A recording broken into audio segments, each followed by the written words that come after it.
সপ্তাহের শেষ কর্মদিবস বৃহস্পতিবার দেশের মুদ্রাবাজারে ডলারের দর অপরিবর্তিত ছিল। বাংলাদেশ ব্যাংকের তথ্য অনুযায়ী এদিন ডলারের সর্বোচ্চ দাম ছিল 122 টাকা 75 পয়সা, সর্বনিম্ন দামও ছিল 122 টাকা 75 পয়সা। কয়েক মাস ধরেই ডলারের দাম ওঠানামা করছে।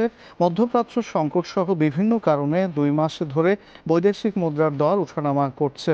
তবে 1 মাসের বেশি সময় ধরে দামের বাড়তি প্রবণতা দেখা যাচ্ছে। প্রধান মুদ্রাগুলোর মধ্যে দাম কমেছে ইউরো, পাউন্ড, চীনা ইউয়ান, অস্ট্রেলীয় ডলার ও সিঙ্গাপুরি ডলারের। অপরিবর্তিত ছিল ভারতীয় রুপি এবং জাপানি ইয়েনের দাম। ইউরো ক্রয় 141 টাকা 59 পয়সা, বিক্রয় 141 টাকা 60 পয়সা। ব্রিটিশ পাউন্ড ক্রয় 164 টাকা 6 পয়সা, বিক্রয় 164 টাকা 14 পয়সা। অস্ট্রেলীয় ডলার ক্রয় 85 টাকা 94 পয়সা, বিক্রয় 85 টাকা 96 পয়সা। সিঙ্গাপুরি ডলার ক্রয় 95 টাকা 28 পয়সা, বিক্রয় 95 টাকা 33 পয়সা।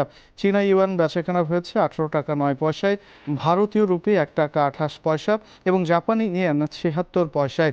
তবে কেন্দ্রীয় ব্যাংকে প্রকাশিত বৈদেশিক মুদ্রার দামের চেয়ে কিছুটা বেশি দামে খোলা বাজারে বিক্রি হয়।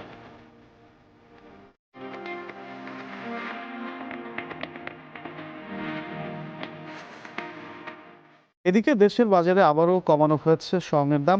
এবার ভরিতে 4,432 টাকা কমিয়ে 22 ক্যারেটের 1 ভরি স্বর্ণের দাম 2,18,350 টাকা নির্ধারণ করেছে বাংলাদেশ জুয়েলার্স অ্যাসোসিয়েশন বাজুস।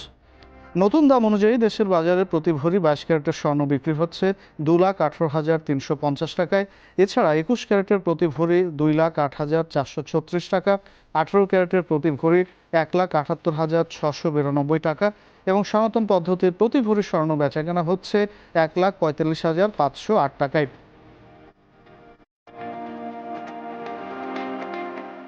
স্বর্ণের দাম কমানোর সঙ্গে দেশের বাজারে আরেক দফা কমানো হয়েছে রূপার দামও।